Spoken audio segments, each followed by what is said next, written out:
Bonjour à tous, notre invité média du jour sur Red Day People, c'est Honnêteville, finaliste de The Voice 1, s'il vous plaît. Bonjour Honnêteville, du 9-5. Voilà, du 9-5, c'est ça. Alors, comme ça, Aude, on nous oublie, Madame fait les soldes. Bah oui, voilà, comme toute femme qui se respecte, je m'octroie de temps en temps le droit de me faire des courses pour moi, des petits plaisirs. Alors, est-ce que tu as trouvé quelque chose de bien en vêtements? Bah oui, j'ai fait chauffer la carte bleue, évidemment. Eh ben, ton copain ou ton mari va être content. Voilà, c'est ça. C'est pour ça que j'ai enlevé la carte bleue de Mais ma ça va, femme. je suis autonome, Heureusement, je me gère toute seule.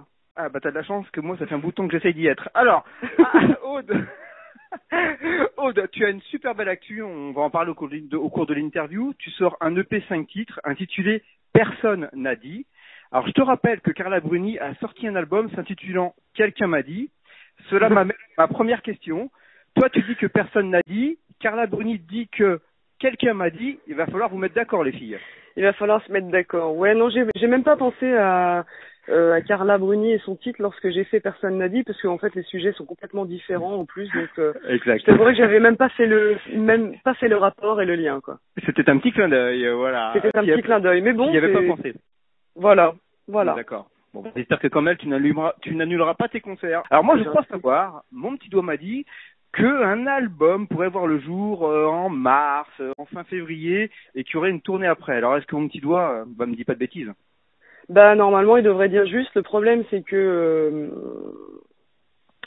comment te dire avec des mots simples. Non, ça c'est mon idéal. De voir l'album voir le jour au mois de mars, ce serait vraiment l'idéal. Par contre, pour l'instant, je suis pas encore en studio, je vais pas tarder à y aller, mais j'y vais pas dans le but d'enregistrer l'album dans un premier temps. Donc c'est un petit peu compliqué. Ça risque de prendre un petit peu plus de temps que prévu, mais j'en démords pas et je lâche rien de toute façon quoi qu'il arrive. Aude, qu'est-ce que tu voulais absolument mettre dans ton EP? J'ai mis les choses qui me paraissaient touchantes. Voilà, un titre comme Personne n'a dit qui parle effectivement, qui peut parler à tout le monde, parce que chaque personne peut se l'approprier dans son contexte. Moi, je parle de la musique, mais d'autres pourraient parler d'autres choses. Quand on dit voilà, Personne n'a dit, je pense notamment aux gens qui sont malades. J'ai fait une interview il y a pas si longtemps que ça sur une radio indépendante hospitalière, et apparemment cette chanson parle aux gens qui sont malades, et si ça les aide aussi, s'ils se retrouvent là-dedans, ben voilà, j'en suis très très contente. Après, je parle d'amour évidemment, et je parle du quotidien, des choses qui me touchent, mais qui peuvent toucher d'autres personnes aussi. Le 12 mai 2012, toi, en 2 ans en arrière presque, tu es allé en finale de The Voice. Oui, oui.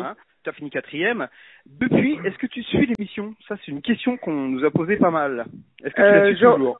J'aurais aimé la suivre plus, mais par manque de temps, parce que j'ai été quand même pas mal prise cette année. J'ai fait la première partie de Star 80, donc tous les samedis soirs j'étais sur scène, et j'ai pas eu le temps de prendre le temps de revisionner en replay justement toutes les émissions de The Voice de la saison 2. Mais j'ai regardé un petit peu et j'avais mes petits fétiches. Hein. D'accord. Qui était? Eh ben, c'était évidemment, c'est Johan Frégé. C'est un mec qui est complètement hanté lorsqu'il chante, c'est dément, quoi. Il s'approprie les chansons. Il s'approprie les chansons, c'est dingue, quoi. C'est dingue. C'est un très bel interprète sur scène, il est vraiment prenant. Pour moi, c'est hein. le Céline Dion masculin. Ton coach de l'époque, il y avait Louis Bertignac, a été remplacé par Mika. Alors, on a une question, est-ce que tu aurais choisi Mika si à l'époque, Louis Bertignac n'était pas là? Et sinon, quel coach tu aurais choisi? J'aurais pris, je pense, c'est délicat. Hein. C'est délicat. Tu veux pas faire de mal, hein, c'est ça? Non, c'est pas ça, c'est que non, j'ai envie de dire les choses comme je pense. Je pense que j'aurais pris Florent Pagny pour ses goûts vestimentaires. Toi aussi t'aimes bien le serpent et le crocodile. Ah, j'adore. Alors je sais pas si tu aurais pu dire ce que tu disais à Louis, hein. À Louis, moi je sais ce que tu disais. Tu lui disais, alors je te le fais, hein. Voilà, je suis Aude. Mec, t'as de la merde dans les oreilles ou quoi? Pourquoi t'as voté pour moi? Hein? Et lui te répondait, bah écoute, je t'adore, t'es très rock'n'roll, c'est cool. Et ben, je crois que tu as lu une interview. Je crois que tu as dû lire une interview qui est toute récente où je l'ai dit il y a pas si longtemps que ça. C'est vrai. Ça se passait comme ça alors en fait avec lui, c'est génial. Et c'est vrai que c'est vrai, le samedi soir quand il votait pour moi, j'allais le voir et je lui disais putain, mais c'est pas possible. Je savais ce que j'avais fait sur scène et je m'en voulais, et pour moi j'étais fausse et je me donnais pas à 100% parce que j'étais tellement terrifiée par le trac que du coup ça me coupait un petit peu dans mon élan et pour moi mes prestations étaient pas à la hauteur de ce que faire vraiment. Ouais. Donc du coup quand j'allais voir Bertignac, je lui disais mais c'est pas possible, pourquoi t'as voté pour moi? C'était nul, c'est nul ce que j'ai fait. Et il me disait ouais, j'adore tes rock'n'roll. Toi, c'est vrai que t'as ton univers propre et qui est très identifiable. Est-ce que c'est pas là aussi la clé du succès aujourd'hui pour un artiste? Mais je sais pas à quel niveau on place le mot succès. Moi, j'ai toujours du mal à définir ça. C'est quoi le succès? Tu vois, les gens, quand ils me voient et qu'ils me disent « Ah, c'est cool, t'as fait une télé, t'as réussi. » Mais non. T'as réussi à partir de quoi? T'as réussi à partir du moment où t'as fait un album qui te correspond, que tu arrives à tourner, que tu fais des dates, des concerts, qu'il y a des gens qui te suivent, qu'il y a des gens qui parlent de toi, qu'on te voit à la télé à travers tes chansons, à travers ce que tu fais toi, et pas à travers des reprises. Ouais. Mais ça veut rien dire. Le t'as réussi et le mot succès, c'est tellement aléatoire, le succès. Ça peut venir, ça peut repartir. C'est terrible, quoi. À tes yeux, c'est quoi le succès, alors, en fait, pour toi?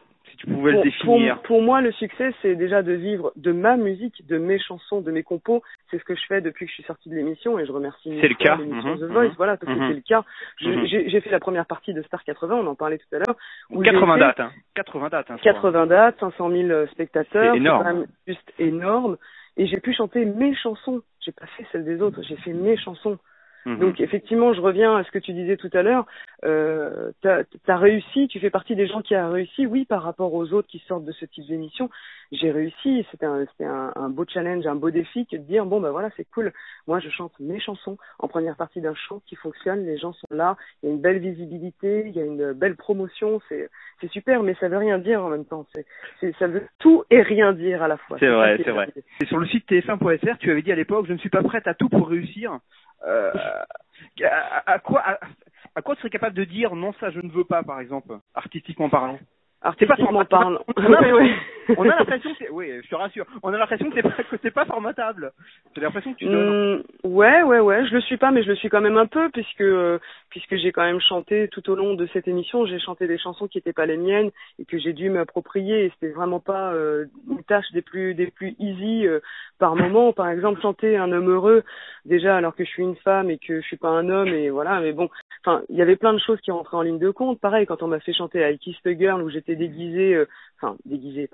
habillée en rose, c'était un truc qui me correspondait pas, fallait donner le change, etc. Donc je suis capable de faire des efforts. Quand on me donne accord, par exemple, on m'a donné l'opportunité d'avoir ma guitare sur scène et de faire une adaptation de la chanson de Guillaume Grand, que je me suis vraiment appropriée pour le coup et que je me suis vraiment mis dans mon univers. Donc on m'a donné ça, et d'un autre côté j'ai dû donner aussi un petit peu. Donc voilà, c'était un échange de bons procédés.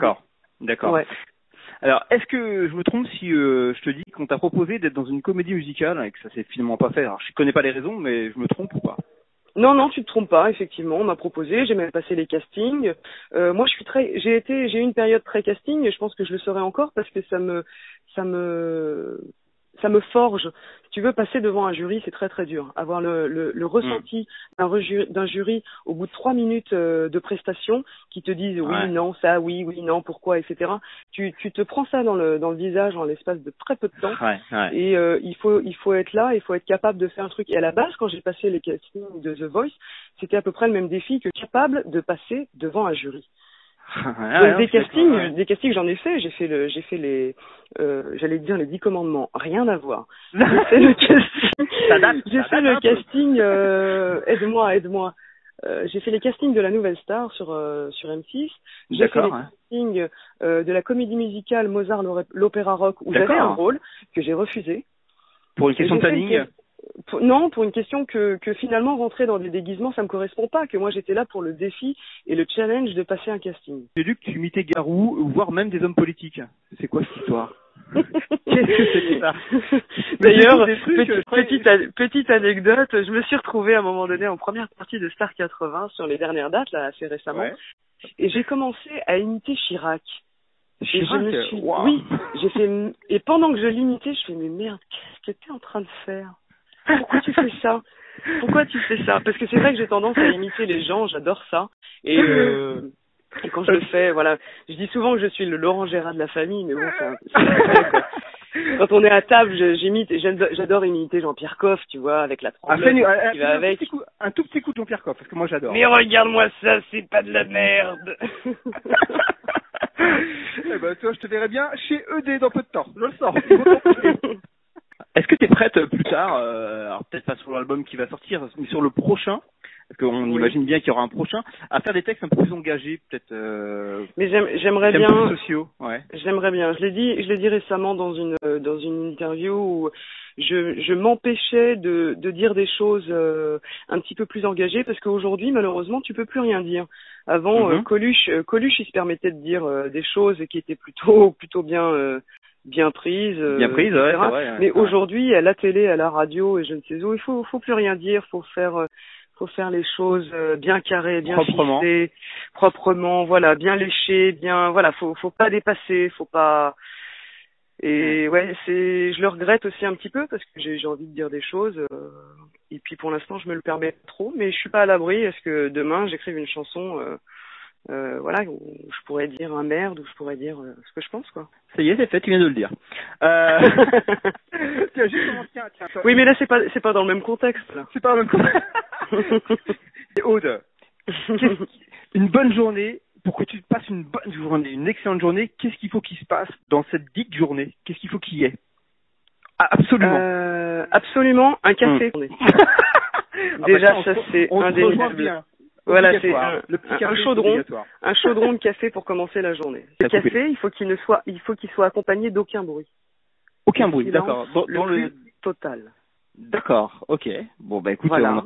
Ça pose un peu le décor. Ensuite, il faut qu'il y ait une chanson, pourquoi pas, ça peut être une musique qui te plaît, que t'écoutes, comme ça, à donf les ballons, tu vois, là par contre tu peux y aller, tu peux mettre du son, ou une composition que tu es en train d'écrire. Il faut que tu aies une guitare qui soit pas bien loin. Il faut que tu aies un moment de tendresse, voilà.